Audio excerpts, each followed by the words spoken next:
Welcome to the Timeless Marketing Podcast with Brian Kurtz, your connection to insights from some of the top direct response marketing minds on the planet. Hey, it's Brian Kurtz here, host of the Timeless Marketing Podcast. Today's episode is a clip from one of the 2-hour calls inside Titan's Xcelerator, my private mentorship program for direct response marketers. Before we get to that, I have one question for you. Do you have a marketing insurance policy? If you don't, you need one. And that's why I created Titan's Xcelerator, which is one of the most giving communities and serves as the de facto board of advisors and marketing insurance policy for over 250 of the best and brightest direct response marketers, copywriters, media buyers, marketing agencies, senior executives, anyone in direct response marketing who is committed to growing and scaling their business. The bottom line, you don't have to grow your business alone. And you don't need to spend tens of thousands of dollars either. Titan's Xcelerator is 1/10 of the price of most groups of its kind. I know because I hosted a group that was over $20,000 a year. If you want to see how Titan's Xcelerator can help you grow and scale your specific business, go to briankurtz.net/help. That's BRIANKURTZ.net/help. And with a private membership, you'll receive access to the full presentation from today's episode, along with the Q&A and discussion that followed. As an added bonus, you'll receive access to a vault filled with many more private calls just like this one. Again, if you want to see if Titan's Xcelerator is a fit for you with no obligation, go to briankurtz.net/help. That's BRIANKURTZ.net/help. And feel free to email me directly. I respond to every email with questions about this episode or just to say hi at brian@briankurtz.net. Now on to today's episode. How are you? Hey, I'm fantastic. Thank you for inviting me. I hope this call didn't bore you and up to this point. No, it's been wonderful. I love it here. You've such a wonderful community, and I'm just loving just taking all the discussion. It's amazing. Yeah, it is. It's the Titans Xcelerator family. You got a taste of it. So I reached out to Justin Brook at AdSkills, I think on Chris Mason's recommendation, because Justin is someone who I've admired for many years as an online media buyer, and he's a go-to guy at Agora for that over the years, and many other people. And I said, "What are you doing with AI?" And he said, I'm not doing it myself, but Liana is the person you need to talk to. So you might want to talk about what your connection is to Justin and all of that. But I mean, Liana popped in and we brought her into the thread on email, and she said that, she has so many angles on AI, but the AI and media buying thing is fascinating to me, and I think it'd be fascinating to a lot of people here. But I'm going to let you go wherever you want to go, Liana. If you have a presentation of some sort, you can share screen and go for it. Okay.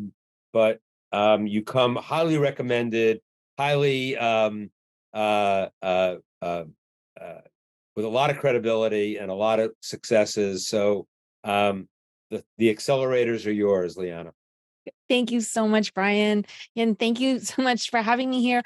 I am going to share my screen. My thought was, I want this to feel almost like a fireside chat. So just please pepper me with questions as well. My goal here is to give you at least one thing that you can take away like right now to go, do whatever you need to do. If you're growing your list, writing your book, whatever it is. And so let me just bring up my screen here for a second while I am. And again, it's just let me just find the share button here.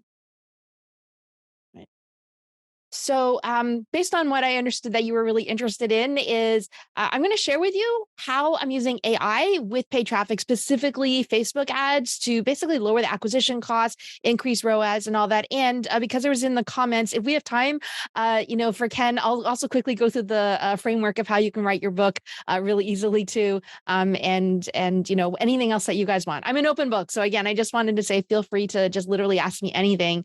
Really, really quickly, my story with Justin Brook is I am now the CEO of AdSkills. I've actually known Justin for since AdSkills started.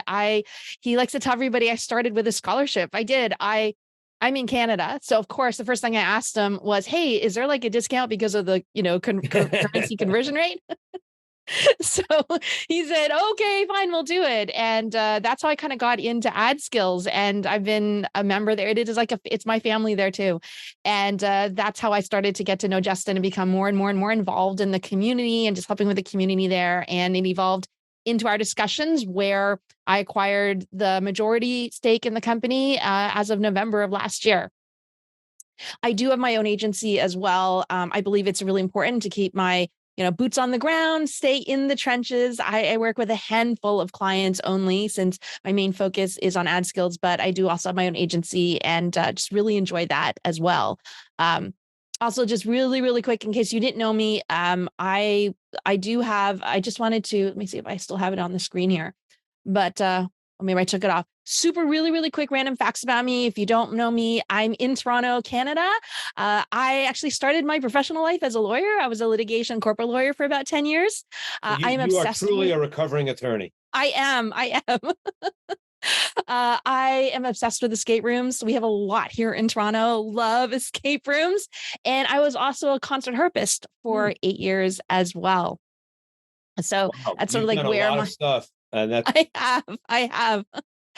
So what I wanted to quickly talk about first before we jump in is, I know that I want to talk about AI, but my approach is I'm very results driven. So what I'm going to share with you here is what's gotten me results. I do set aside time to play, but I don't believe in using AI, just use AI. It's not like when Bluetooth first came out and you have to put Bluetooth on everything even if you don't need it, right? So I really believe about using AI as a tool, and that's what I'm going to be showing you here today. We can absolutely talk about other things that I'm playing with.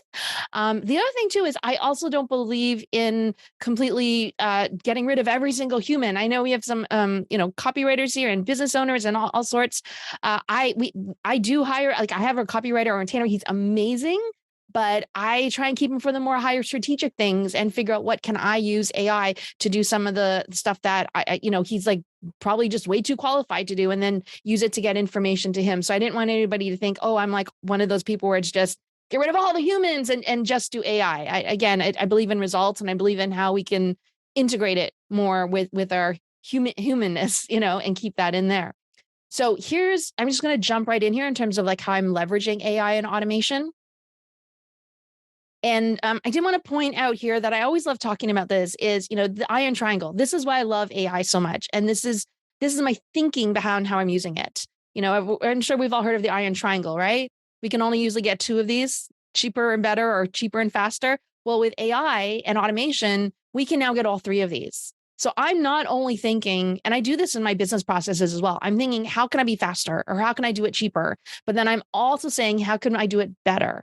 And this thinking led to what I've have here too. And what I hope you would come away from this is not just, and I'll give you prompts and I'll give you specific stuff, but also an approach so that you can apply this to any business problem that you have or any marketing problem that you have, and then how you can incorporate AI and automation into all of that. So just kind of think of this as just an example, especially if you're like, oh, I don't run meta ads. This doesn't apply to me. This absolutely does apply to you because you can use the exact same way that I figured this out to your business and to your campaign. So specifically for Facebook ads, I actually took, let me just show you here just really quick on this other screen so you can understand the process here. I actually went through and I mapped out, I mapped out the entire process of how I optimize ads and how I'm solving these problems, like how I would manually optimize an ad, how I would manually test, how I'd manually kind of get the CPA down and figure out offers. So I mapped all of that out. And then I figured out, okay, where can AI fit in here? And actually, most of this decision making, if we have time, I'll show you. Like I actually automate all of that with another bot in terms of rules. But this is where I started from. And then I got to thinking, how can ChatGPT help me do this faster, better, and cheaper, right? And that's what I do now in everything. This was a very complex mind map, but now when I look at our processes, I think, okay, draw it out, however you can draw it out, and then I just map over, oh, here's where I think we can automate, or like, hey, here's where I think we can actually use AI to help things. So this is just how this came across. So let me go over here to the general approach for Facebook ads. I discovered that when I'm in order to break through in Facebook ads, especially if or just sometimes, you just spend weeks and you can't get the CPA down and you feel like you tried everything. So I went back to basics, like what do I need to do in order to break out of this? And for me, what's worked for me just consistently over the years is to test like a fiend. Like if you talk to Justin, he'll say like, I've never seen anybody test as much as she does, because what I've learned over the years is I needed to set aside my ego. I need to set aside my emotions attached to creatives and copy and all of that and just say, I'm just going to test it. Because what usually happens is what I thought was never going to work usually ends up working in some way. So I just want to kind of take all of that out and figure out a way that I can implement my testing process with AI. And I found out that there was actually 3 steps that I was following. And I've been repeating this over and over again. And I'm going to show you what we did. So the first step is assemble, and then we do assessment, and then we do attraction. And then we kind of just cycle through each one of these. So let's talk about these, and I'll show you the examples in my ChatGPT, how we're doing this. So the first thing is assemble, right? So because you need to create your ads. So I use AI to help me create designs and copy. And in this first step here, I'm just trying to figure out what's actually going to work better than others so I know which direction to go in. And then automation is where we set out the general rules of how I'm going to manage the ads. And then we'll later adjust that based on performance. So let me actually, I am more than happy to share. Let me just grab a link here. I'll put it in the chat. I have an extensive Google Doc here that I'm happy to share with everybody. So how do I generate the designs and copy? I have a couple of prompts that I wanted to share with you, but I also wanted to share like how I use ChatGPT. I use ChatGPT quite a bit. And I also use Claude, which I'll introduce you to Claude in a moment too. But how I approach ChatGPT and Claude and these generative AIs is I see them as just an assistant. Imagine if you could create a copywriting or a marketing or a business assistant that just imagine all the characteristics you would want in that.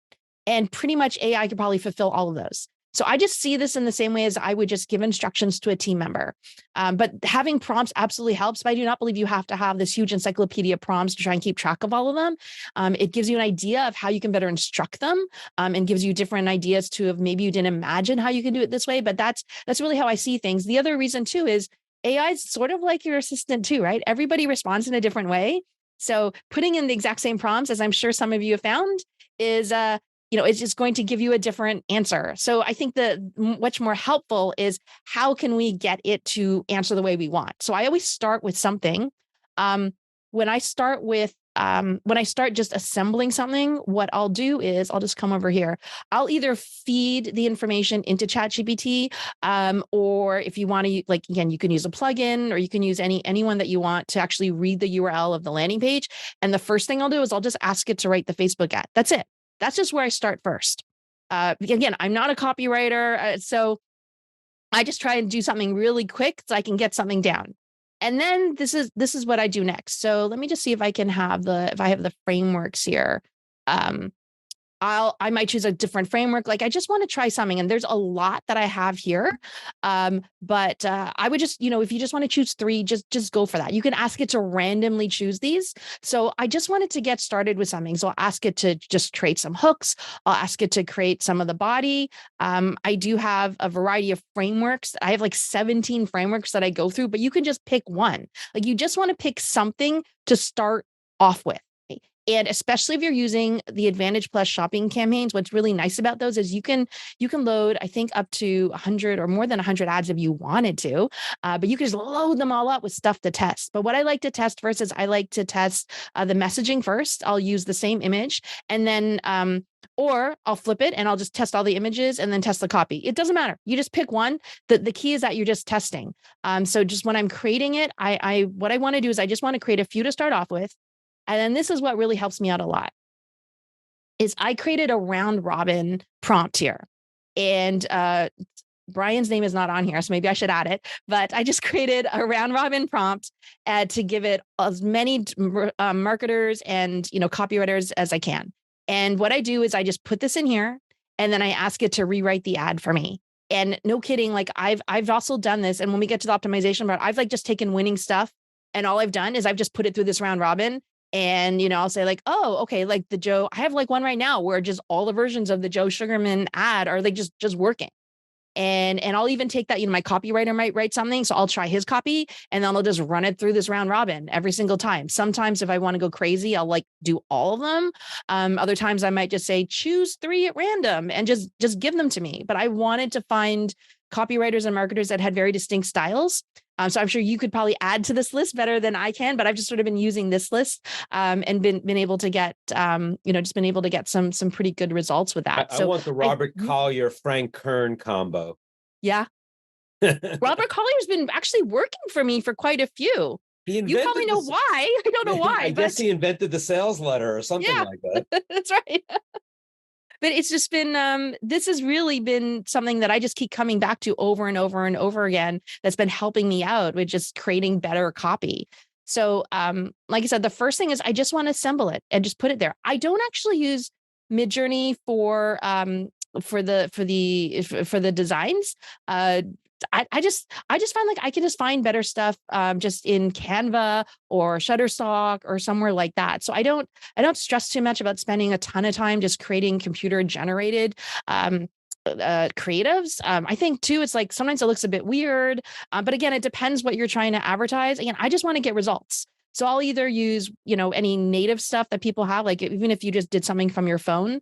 One thing I do like to use is if there's a video that you have, just you got from your phone. I'm very big on just do something from your phone. This AI called the Captions App. Has anybody used that one? It's only on your phone. Let me just show you an example. I just get people to record stuff on their phone. Let me just pull this up here. Here's an example. And I have this, whoops, I want to turn off the, oops. Oh, this one didn't show here. Sorry. Sorry. I thought I had the right one up here. I didn't. But what I did was I just asked somebody to quickly do something on their phone. I ran it through the Captions app and it just put all the captions on here. I can actually pull up an example of one from my TikTok if you want, but it's super easy. It's on my phone. It takes me just a few seconds, just a few minutes to actually do it. So here's one you can see here. I've got like captions. It puts in images for me. It puts in emojis. It even has an AI that will fix your eyes. So if your eyes aren't looking at the camera, it'll actually fix your eyes so that it looks at the camera. It does have a zooming AI as well, but I don't like it. I find it's too disruptive.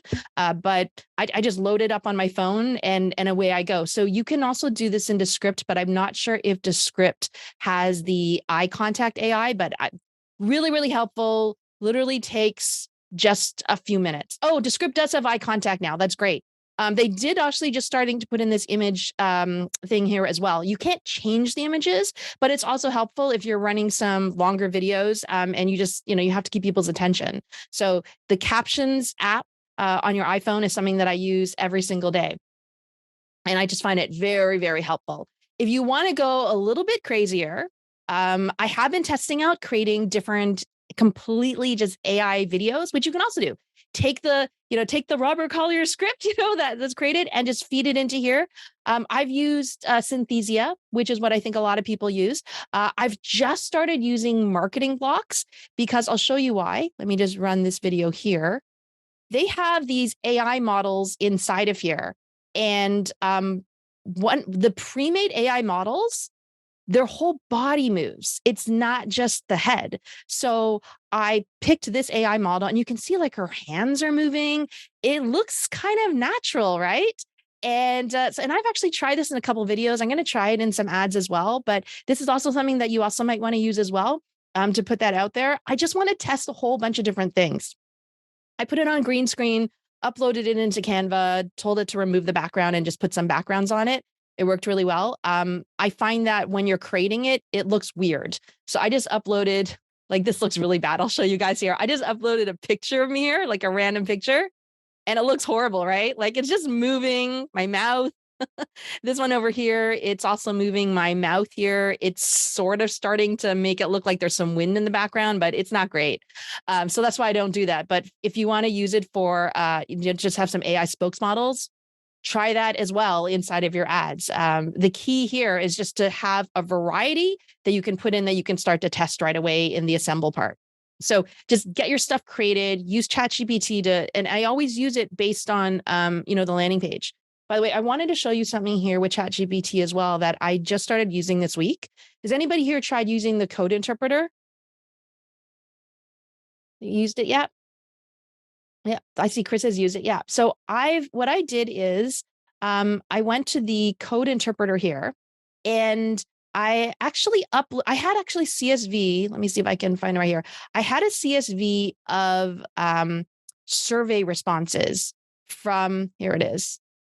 So I have a CSV of survey responses from customers. Now, when you upload data into here, by the way, remove all personal information. I don't let's not go into privacy right now, but do yourself a favor.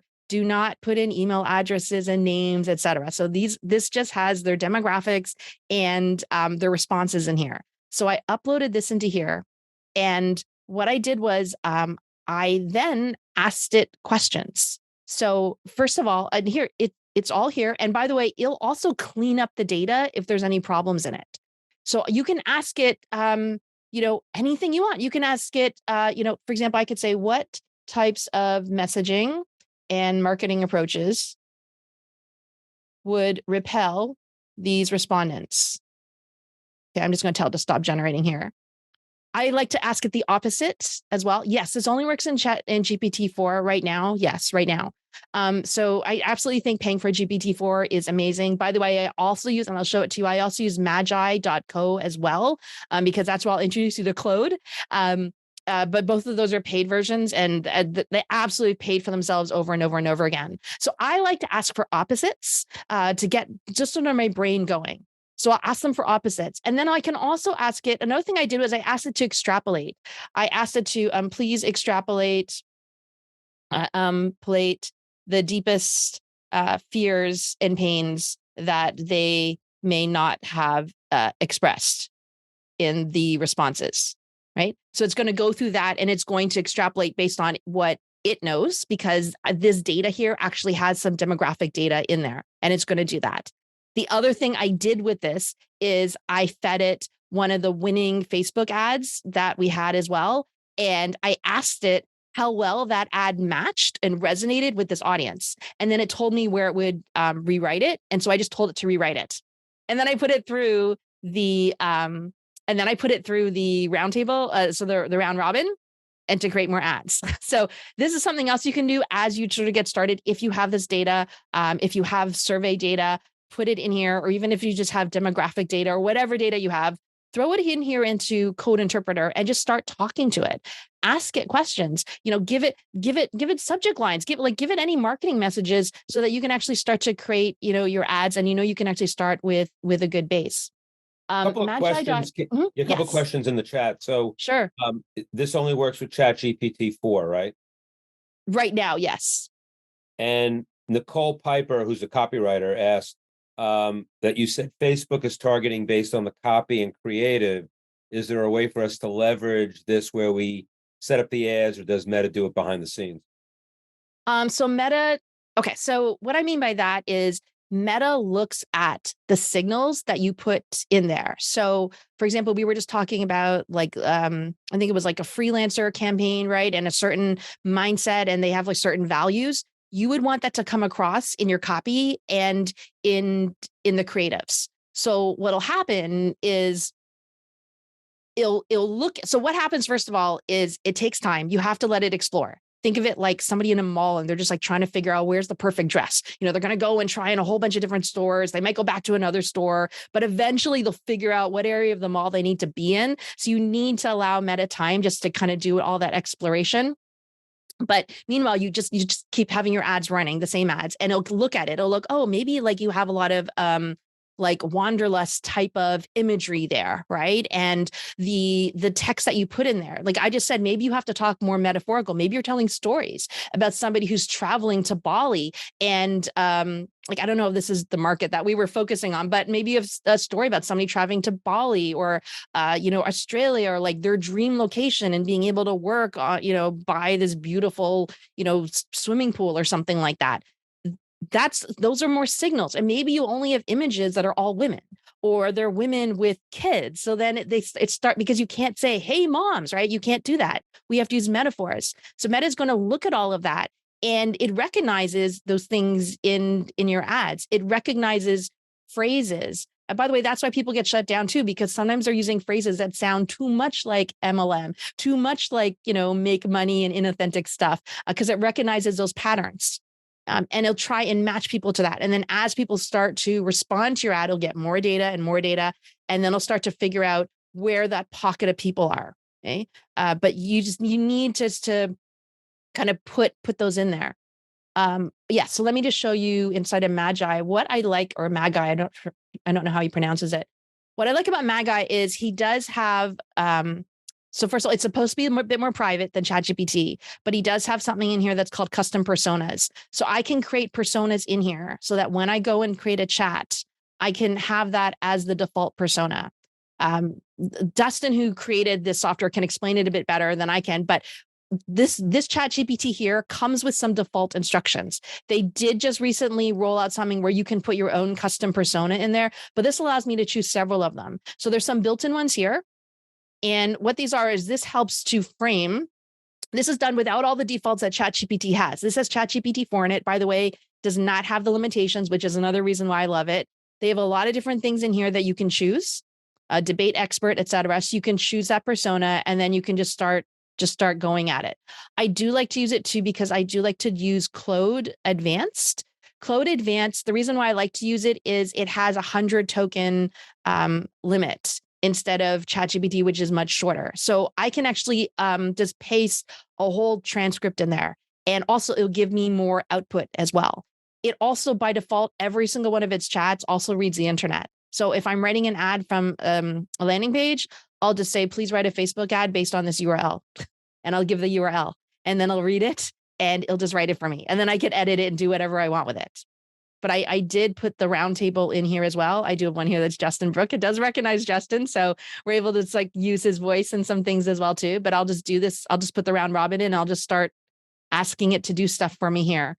But I really like the ability to quickly and easily kind of go back and forth. There's many other ways you can do this, but I just like I just find this easy to use. That to me, with AI, it's about what's easiest for you to use right now. And there's always something new.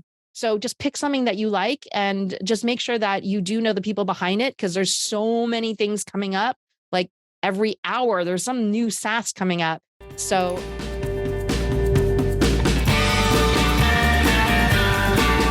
thanks for listening to the Timeless Marketing Podcast with Brian Kurtz.